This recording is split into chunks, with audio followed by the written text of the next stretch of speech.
Selamat mendengarkan podcast ini. Ada satu hal yang kedengarannya sederhana, tetapi ternyata tidak sederhana yang dipikirkan oleh kita selama ini.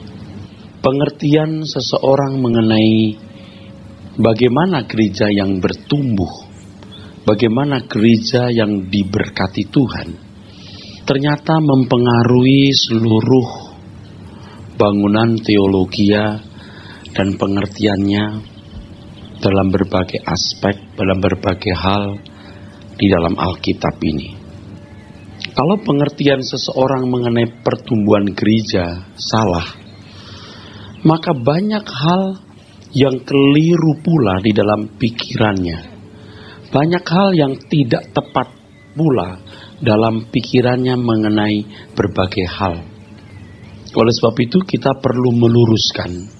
Dengan pelurusan ini, maka kita akan dapat juga meluruskan banyak hal yang ternyata juga prinsip mengenai beberapa pokok pengajaran dalam Alkitab. Selama ini, saudara sekalian, pengertian banyak orang Kristen mengenai pertumbuhan gereja selalu mengarah kepada yang pertama, jumlah anggota gereja. Yang kedua, besar dan agung anggunnya gedung. Dan ketiga, aset yang dimiliki gereja itu. Jadi kalau satu gereja itu anggotanya banyak, gedungnya bagus dan asetnya besar, maka gereja itu serta-merta mendapat pengakuan sebagai gereja yang bertumbuh, gereja yang berhasil, gereja yang diberkati Tuhan.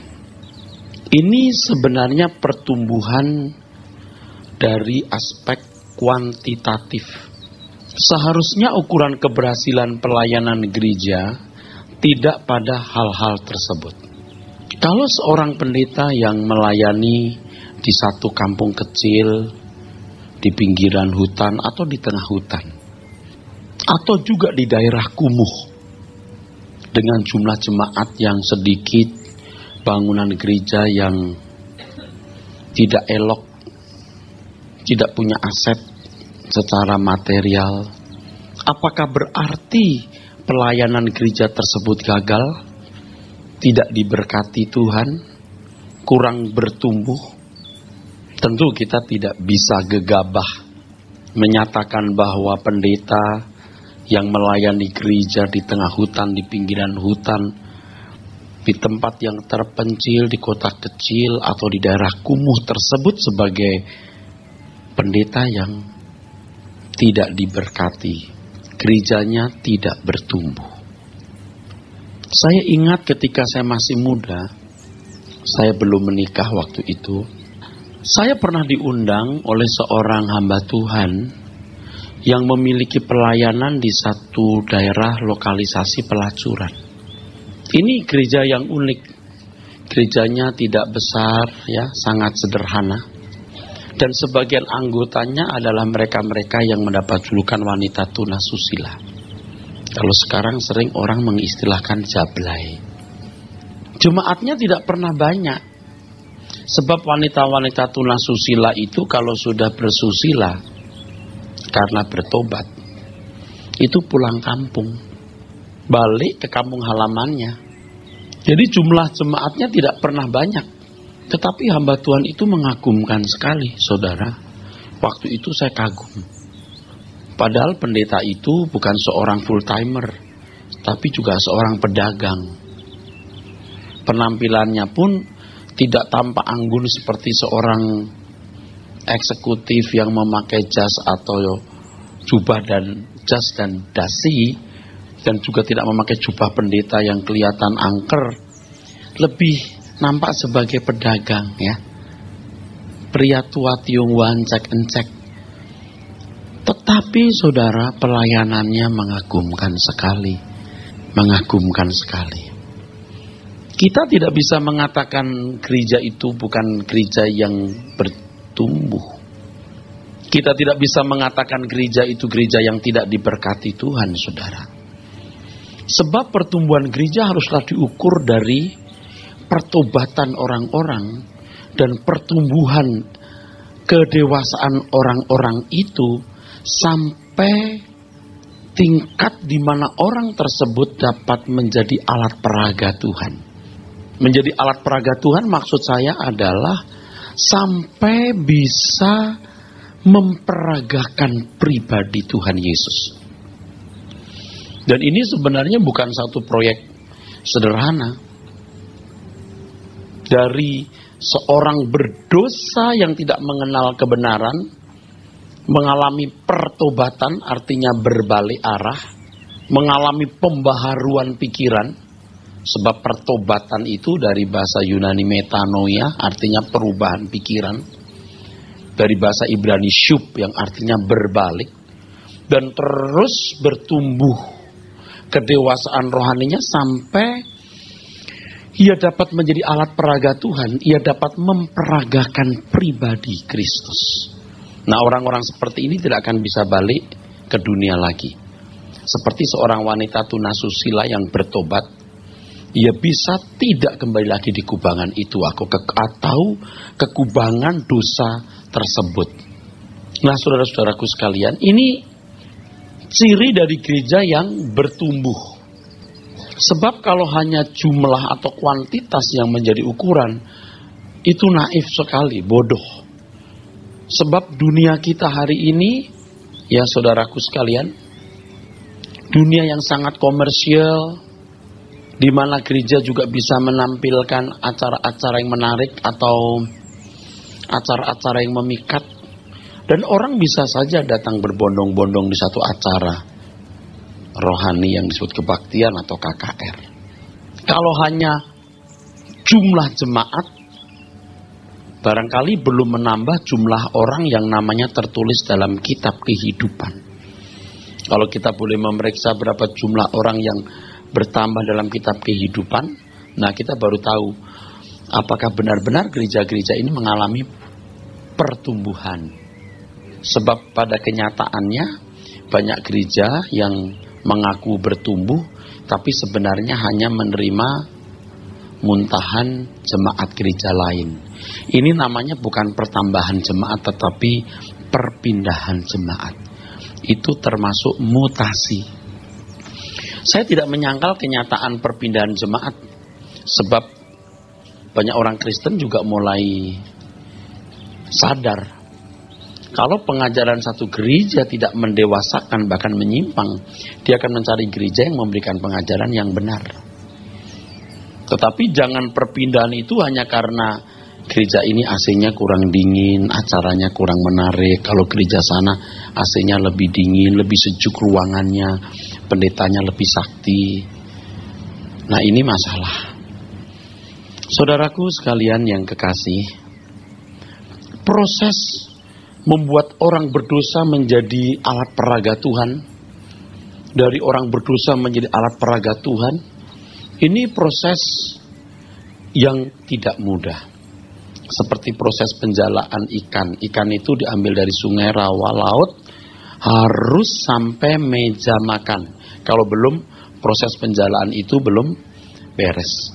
Kalau hanya membawa orang masuk ke dalam gereja, itu belum tentu sebuah ukuran keberhasilan, atau belum disebut telah membawa jiwa kepada Tuhan.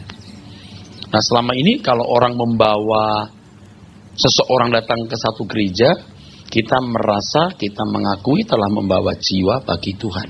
Padahal kalau orang tersebut belum diubahkan sampai bisa memperagakan pribadi Kristus, dia belum dimenangkan. Sangat besar kemungkinan dia bisa balik ke dunia. Kemungkinan dia bisa balik ke dalam dosa lalu, dosa masa lalu. Kemungkinan namanya belum tertulis di dalam kitab kehidupan. Nah, marilah kita membuka Alkitab kita dari Matius pasal 28 ayat 18 sampai ayat yang ke-20.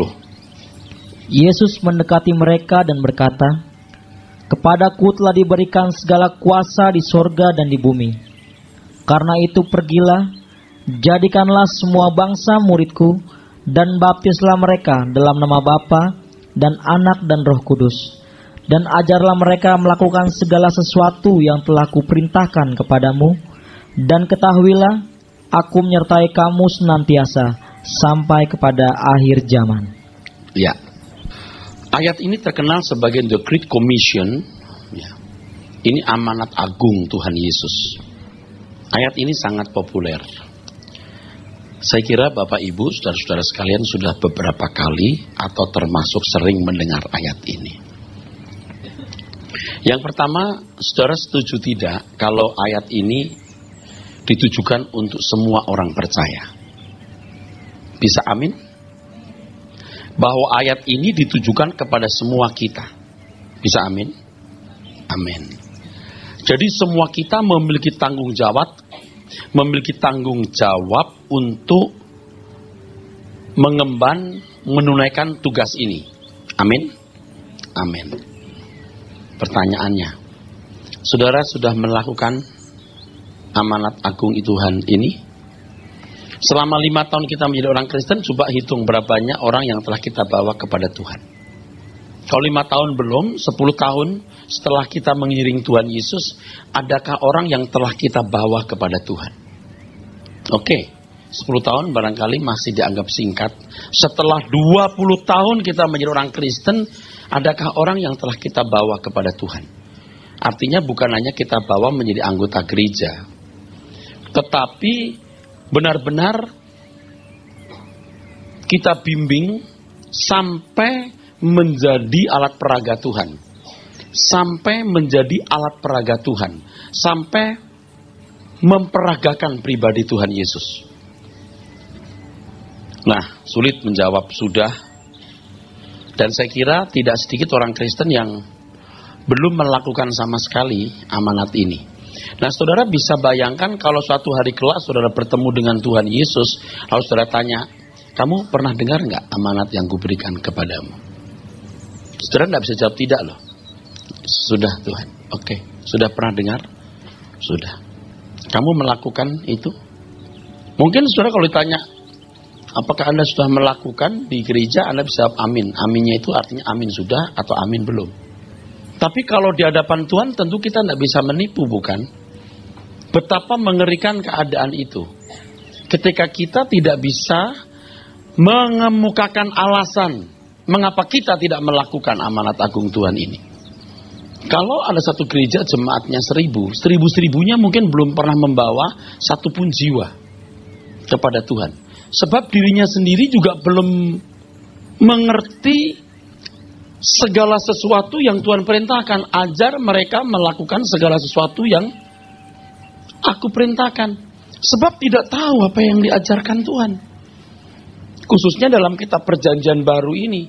Kalau ada 1000 kebenaran yang diajarkan Tuhan Yesus. Oke, mungkin tidak berlebihan. 300 kebenaran yang diajarkan Tuhan Yesus. Kira-kira berapa ratus, berapa puluh yang telah kita pahami dengan benar? Ada 250? Ada 200 dari 300 kebenaran yang Tuhan ajarkan? Ada 100? Sampai kita juga tidak tahu berapa sih saya sudah memahami. Nah, bagaimana kita bisa membawa jiwa kepada Tuhan? Kita sendiri juga belum membawa jiwa kita kepada Tuhan. Kita belum memenangkan jiwa. Kita sendiri ke gerejanya karena tertarik ada artis di gereja itu, atau karena kita punya masalah supaya didoakan dan kita menarik orang untuk beragama Kristen. Nah, untuk ini saudara perlu catat. Dengan modal ke gereja seminggu sekali itu belum tentu saudara masuk surga. Dengan modal seminggu sekali saudara ke gereja itu tidak jaminan masuk surga. Nah, sebab selama ini yang dikesankan itu begini saudara, yang ditimbulkan. Pokoknya kalau ada muka di gereja, Anda masuk surga. Jadi tenanglah saudara ya. Jangan gelisah. Saudara kalau sudah muncul di gereja, Anda masuk surga. Masuk surga itu gampang. Yang penting percaya ya. Dan tidak dipersoalkan percaya itu apa. Tidak pernah dipersoalkan percaya itu apa. Kalau saya tanya kepada saudara, saudara percaya Tuhan Yesus enggak? Saudara bilang percaya kan? Kalau saudara mau tahu percaya yang benar itu bagaimana, harus belajar dari apa yang dikatakan Tuhan. Abraham itu bapak orang percaya. Dia dikatakan sebagai bapak orang percaya ketika melewati tahapan-tahapan ketaatan. Sehingga Tuhan mengatakan ini loh percaya itu. Percaya itu perbuatan. Dan kalau saya tanya, mana ekspresi percayamu? Kalau tidak ada, itu mulut saja. Itu berarti Anda belum percaya. Saudara sekalian, dengan memahami dan melakukan segala sesuatu yang Tuhan ajarkan, orang Kristen itu dapat memiliki kelenturan untuk mengenakan pribadi Kristus. Mengenakan pribadi Kristus sama dengan memperagakan pikiran dan perasaan Tuhan. Tuhan tidak kelihatan, tetapi pikiran perasaannya bisa diperagakan lewat senyum, salam, sapa, tindakan, perbuatan kita. Dan itu menjadi pola dengan mana orang terbentuk. Itu menjadi pola dengan mana orang didewasakan. Jadi orang ke gereja bukan karena melihat Anda ke gereja. Orang ke gereja karena melihat Anda memperagakan satu kehidupan yang istimewa. Itu baru namanya menjadi terang dan garam, atau itu baru namanya menjadi saksi. Itu baru namanya menjadi saksi. Nah, orang Kristen seperti ini bukan hanya seperti Yesus atau mirip-mirip dengan Tuhan Yesus, tetapi mengenakan pribadi Tuhan, sehingga bisa berkata, hidupku bukan aku lagi, tetapi Kristus yang hidup di dalam aku. Dan ini hal yang tersulit dalam pelayanan. Sebab kalau saya dengan kecerdasan yang saya miliki menampilkan performance sebagai hamba Tuhan yang mirip Yesus, mungkin canggih atau bisa sangat canggih. Tetapi yang Tuhan kehendaki bukan performance itu. Apakah yang kita peragakan itu pikiran perasaan Tuhan Yesus? Saya sudah melewati jenjang-jenjang pendidikan sampai tingkat S3 dengan nilai tertinggi. Maksud saya mengatakan ini bukan menunjukkan prestasi saya. Saya ingin mengatakan bahwa hal itu bisa dicapai semua orang dan bisa dikategorikan mudah. Tetapi untuk mengenakan pribadi Kristus, memperagakan pikiran perasaan Tuhan, itu sebuah proses pembelajaran yang tidak akan berhenti sampai kita mati. Dan itulah sulitnya pelayanan, karena jemaat Tuhan akan menuntut Tuhan Yesus yang bisa hidup pada zaman sekarang. Model bagaimanakah? Manusia macam apakah yang mewakili Tuhan Yesus? Kalau Yesus Tuhan kita hidup pada zaman sekarang, kira-kira bagaimana modelnya? Dan seorang pendeta, seorang gembala sidang, seorang pelayan Tuhan, seorang aktivis jemaat harus mesti memperagakan itu. Dan itu sulit. Sebab manusia seperti saya juga manusia punya kekurangan, punya temperamen yang sering juga meleset dari ketepatan. Nah, mudah. Nah, dari kehidupan yang bisa diteladani ini, saudara juga seluruh jemaat juga melakukannya berdasarkan dari segala sesuatu yang diajarkan Tuhan. Belajar segala sesuatu yang diajarkan Tuhan membuat kita memiliki kelenturan untuk mengenakan pribadi Tuhan. Dan kalau saudara sekalian bisa memperagakan atau makin memperagakan pribadi Kristus, Anda tidak usah banyak bicara, saudara membawa jiwa kepada Tuhan.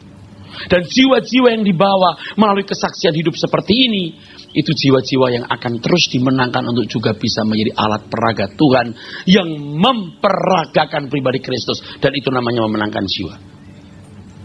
Saudara mengerti tidak pengalaman seperti ini?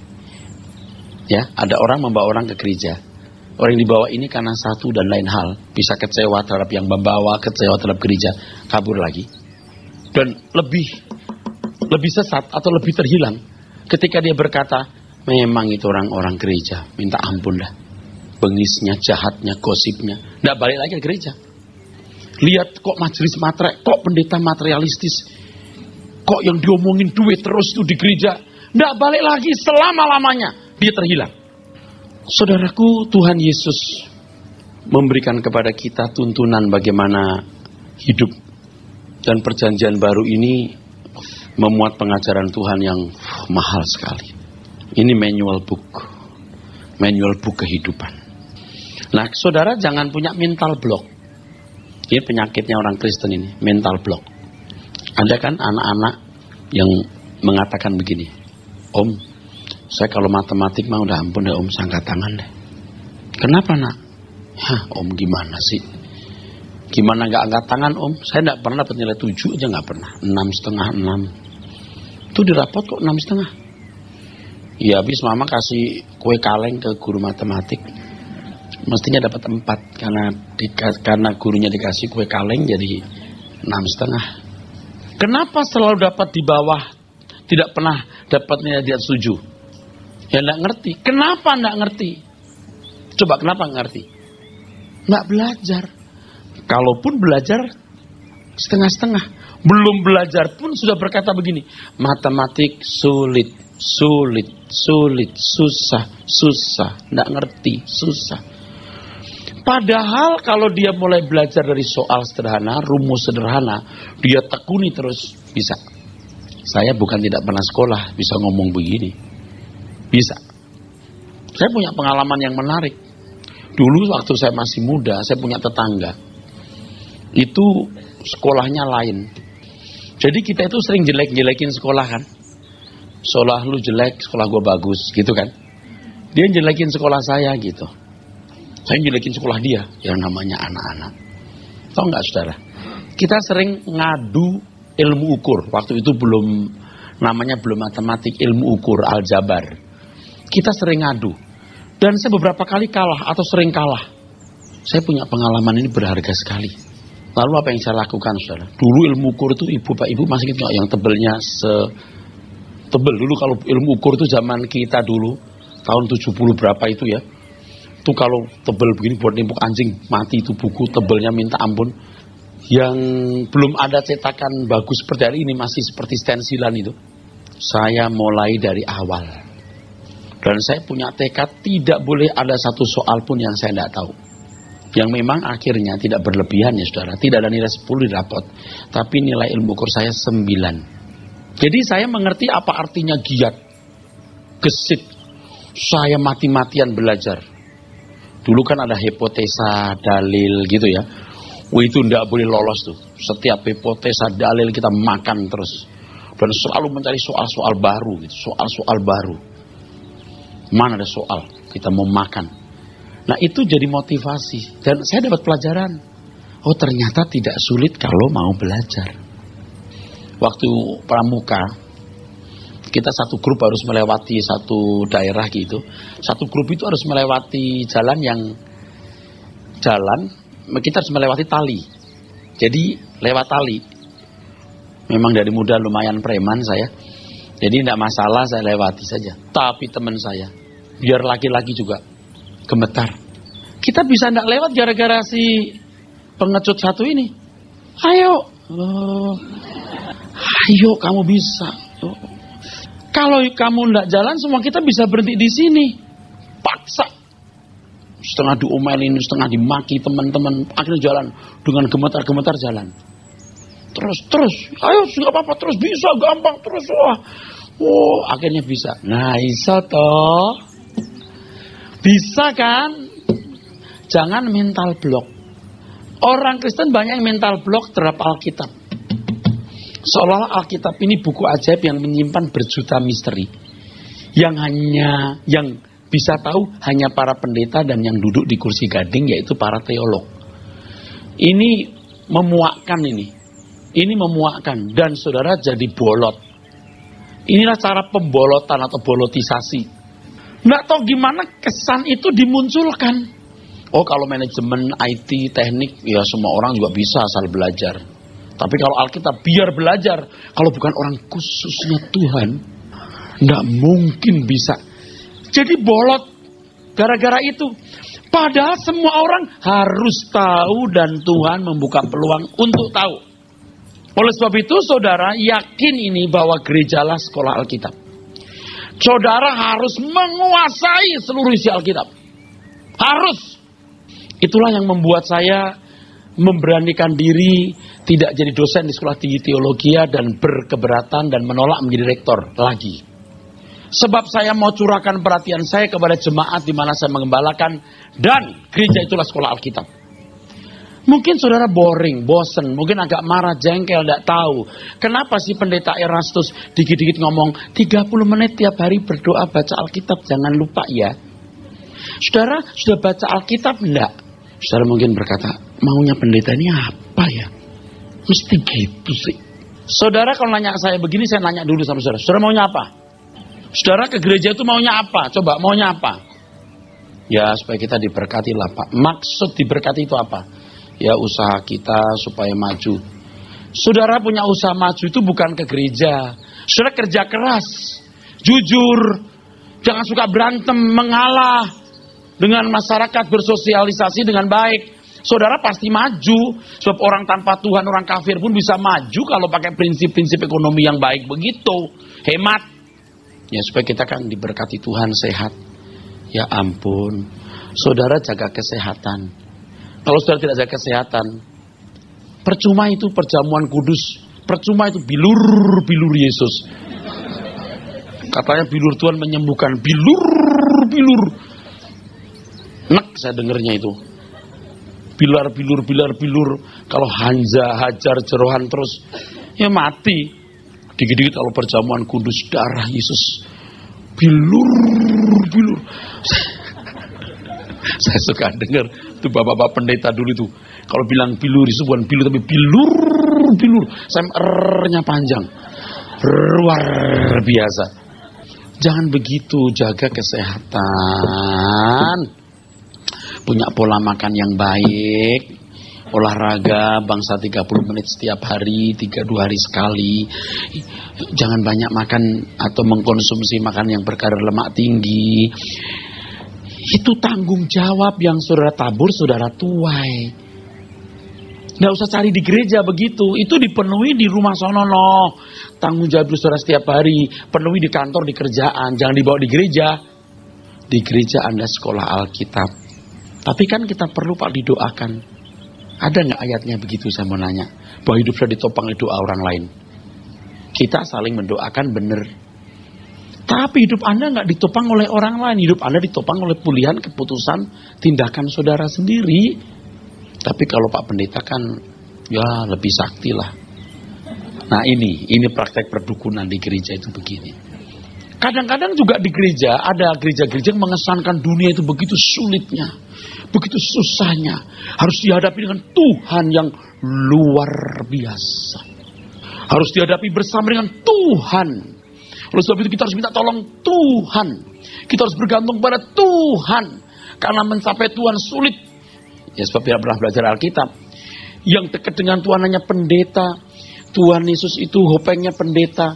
Jemaat jauh sekali. Kalau pendeta jaraknya cuma setengah meter dengan Tuhan. Kalau jemaat setengah kilometer. Maka dibutuhkan mediator namanya pendeta. Dan pendeta bisa jual jasa dan jual diri. Saya tidak mau. Pak Pendeta tolong doakan supaya toko selaris doa sendiri. Pak Pendeta rumah saya banyak setan, usir sendiri. Tapi setan di rumah saya gemuk Pak. Kalau enggak diusir pendeta gemuk seperti Bapak, enggak pergi. Setan tidak takut dengan pendeta gemuk. Setan takut dengan Tuhan Yesus. Dan saudara anak Tuhan Yesus. Nah ini saudara harus punya kesadaran begitu. Gereja itu sekolah Alkitab. Dengan demikian tujuan pelayanan gereja membuat seseorang dapat menjadi bait suci, bait Allah, bait suci Tuhan, di mana kehidupannya hanya untuk melakukan segala sesuatu yang Tuhan kehendaki. Filosofinya adalah seperti filosofi Tuhan Yesus. Makananku melakukan kehendak Bapa dan menyelesaikan pekerjaannya. Yohanes 4 ayat 34. Dan setiap pengikut Kristus, yaitu mereka yang mengaku percaya kepada Tuhan Yesus, wajib mengikuti jejaknya. Hidup seperti Tuhan Yesus hidup. Bila tidak, berarti tidak percaya. Sebab iman adalah perbuatan. Iman adalah perbuatan. Dengan tujuan pelayanan ini, gereja dipanggil untuk benar-benar merubah manusia normal menjadi tidak normal. Kan rata-rata ini normal nih. Normal bagi dunia. Tapi belum normal di hadapan Tuhan. Saudara dan saya ini dipilih Tuhan untuk mewarisi kerajaannya loh. harus jadi bangsawan surgawi, memiliki kualitas bangsawan. Dan untuk itu disekolahkan. Dan perjalanan hidup kita ini, perjalanan sekolah kehidupan untuk memiliki karakter bangsawan. Dan karakter bangsawan itu tidak dapat ditemukan dimanapun. Bukan juga pada melakukan hukum-hukum, tapi ditemukan pada mengenakan pribadi Kristus. Oleh sebab itu di gereja tidak usah banyak ngomong deh.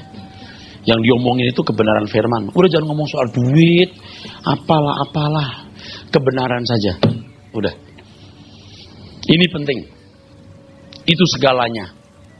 Nah, untuk menjadikan seseorang normal di mata Tuhan, sebelumnya normal di mata dunia. Ini transisinya ini luar biasa sulitnya. Proses transformasi itu luar biasa. Dan waktunya 70 tahun kalau usia kita 70 tahun. Kita kejar-kejaran dengan waktu. Ini pekerjaan yang mustahil dilakukan. Apalagi kalau orang sudah bertahun-tahun dengan pola hidup seperti lingkungannya dan seperti orang tua dan nenek moyangnya, betapa sulit untuk dirubah. Ini satu proyek mustahil sebenarnya. Ini pekerjaan mustahil. Proyek mustahil, ini pekerjaan mustahil.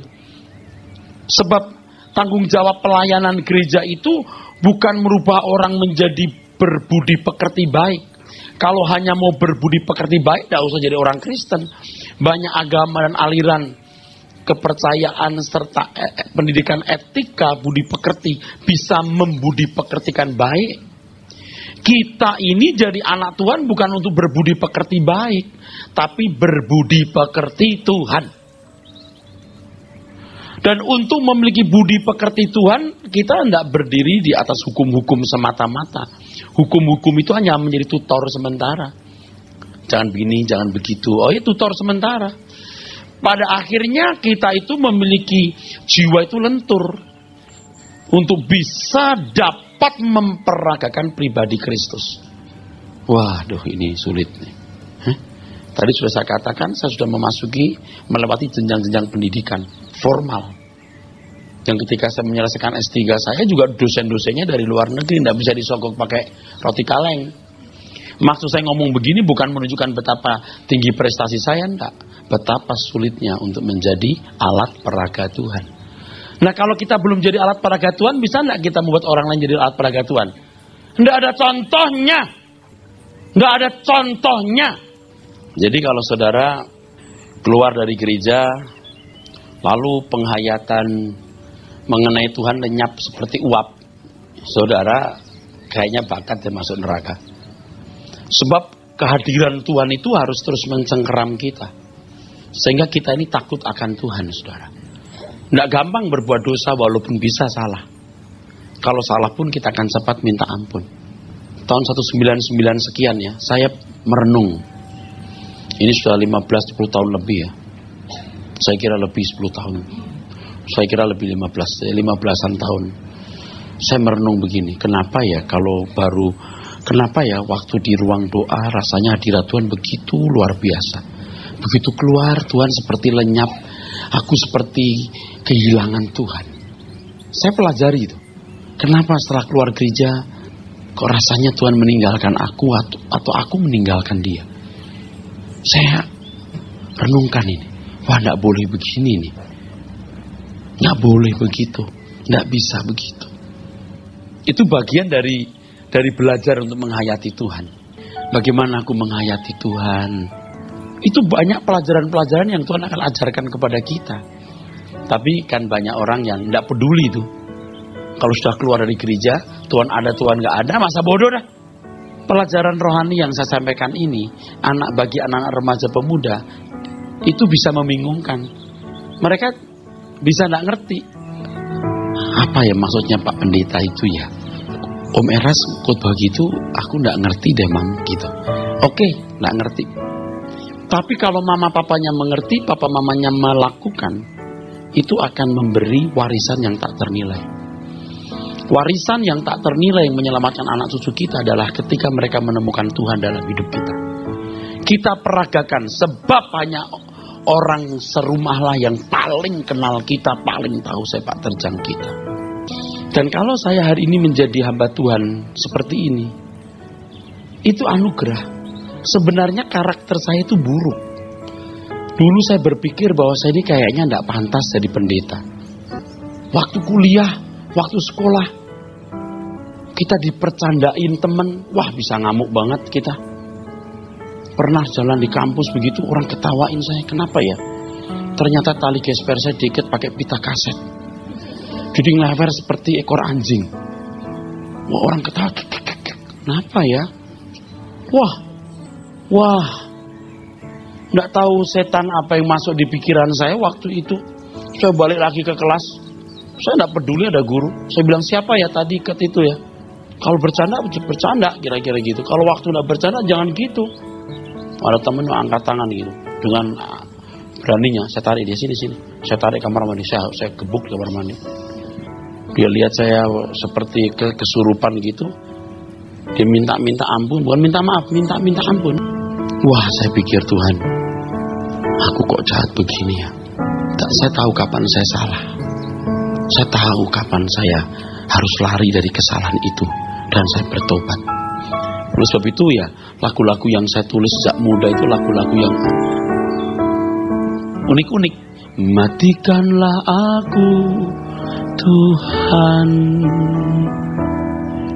Ini kalau Erastus tidak mati, Yesus tidak bisa hidup di sini. Matikanku setiap hari. Sampai hari ini juga masih nyanyi lagu ini, sebab saya belum mati juga. Sebab kesempurnaan itu pada waktu kita sudah mati. Kita tidak mungkin tidak punya salah. Bahkan setelah kita dewasa atau tua begini, ada kesombongan yang terselubung. Ada kemunafikan yang cerdas. Itu kalau kita diterangi oleh kebenaran firman Tuhan, kita tahu kita munafik. Kita tidak apa adanya. Atau kita tidak peduli itu, rasa diri kita baik. Pada prinsipnya adalah bahwa kita harus memperagakan pribadi Kristus. Pernyataan ini terus terang masih abstrak. Dan saudara harus sering mendengar firman Tuhan sampai saudara mengerti apa artinya memperagakan pribadi Kristus. Kita masih salah. Tapi kita bisa bertobat selama kita masih punya jantung yang berdetak ini, nadi yang berdenyut ini, kita masih punya kesempatan bertobat. Amin, saudara. Jangan rasa sudah baik, nggak perlu perbaiki diri. Seberapa Anda hebat sih? Sebaiknya kita merendahkan diri. Dan saya mau mengatakan, jangan pertimbangkan siapa yang khotbah, bahkan jangan perhitungkan. Saya juga tidak perlu kok, nggak penting untuk diperhitungkan. Tapi perhitungkan firman yang saya sampaikan ini. Lalu pertanyaan tadi, saudara, saya kemukakan lagi, sudah berapa jiwa sih yang saudara telah bawa kepada Tuhan? Saya nggak bisa khotbah, siapa yang suruh Anda khotbah? Kalau saudara memperagakan pribadi Kristus, tidak mungkin orang tidak melihat kemuliaan Tuhan. Wah, ini kedengarnya muluk-muluk. Tapi memang inilah yang Tuhan tunjukkan kepada kita. Saya bukan orang baik. Bahkan saya pernah berpikir, pantaskah saya ini jadi pendeta? Ketika saya masih pacaran, saya naik mobil. Biasanya mobil saya pakai buat dagang. Ditabrak bajai. Saya suruh keluar tukang bajainya. Nggak mau keluar, saya angkat dari jendelanya. Waduh, apaan ini ya? Tapi luar biasa, Tuhan itu sabar. Menjadi alat itu artinya alat peraganya. Nggak usah khotbah. Kalau hanya pendeta yang mesti memenangkan jiwa, nggak diselamatkan dunia ini. Pedagang menyelamatkan pedagang. Karyawan menyelamatkan karyawan. Kalau Anda seorang eksekutif muda, menyelamatkan eksekutif muda. Anda seorang buruh, menyelamatkan buruh yang lain. Ketika seorang berbudi pekerti Tuhan, itu mengagumkan, saudara. Menakjubkan. Hari ini saya tidak merasa sudah sempurna. Tapi saya tahu kapan saya salah. Dan saya mau berlari jauh dari kesalahan itu. Terus terang, saya takut masuk neraka. Itu paling mengerikan. Dan kalau saudara tidak merasa takut, saudara bakat masuk neraka. Jangan jadikan kekristenan itu hanya untuk mencari jalan keluar dari problem-problem pemenuhan kebutuhan jasmani yang sebenarnya menjadi tanggung jawab kita. Dan kita harus menyelesaikan dengan kerja keras dan penuh tanggung jawab.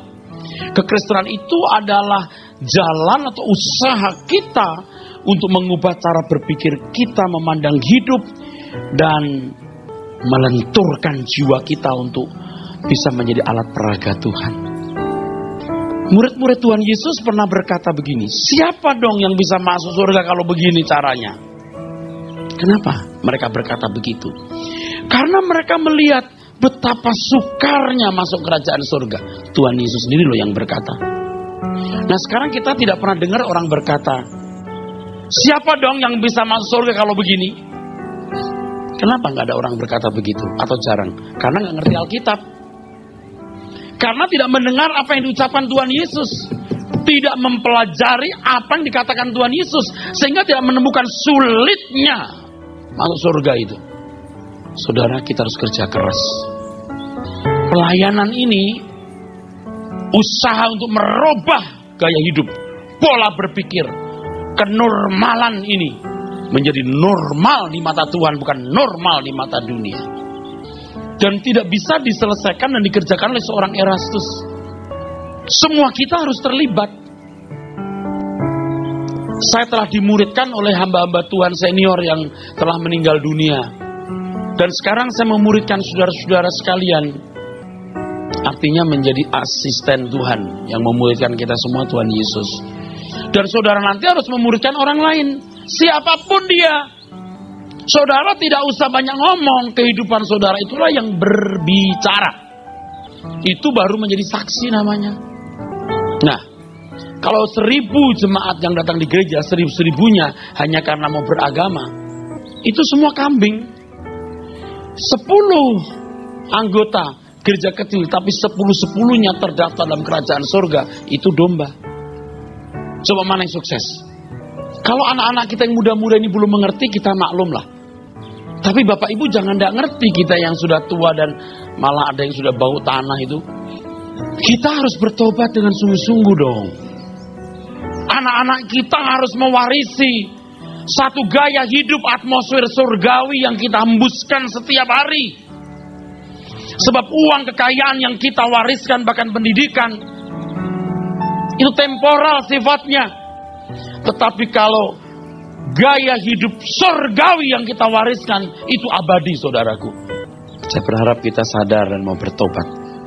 Oleh sebab itu, sekarang kita mengerti bahwa gereja yang bertumbuh bukan berapa jumlah anggota gereja itu, bukan berapa besar gereja tersebut, atau berapa banyak aset gereja, tapi berapa banyak individu yang diubah bisa memperagakan pribadi Yesus.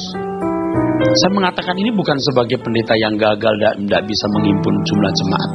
Jemaat yang saya layani juga jumlahnya ribuan. Tapi itu bukan ukuran sukses. Dengan mengatakan ini supaya setiap individu yang mendengar firman ini sadar, Anda punya tanggung jawab untuk belajar menjadi murid-murid Tuhan Yesus supaya bisa memperagakan pribadi Tuhan Yesus. Amin.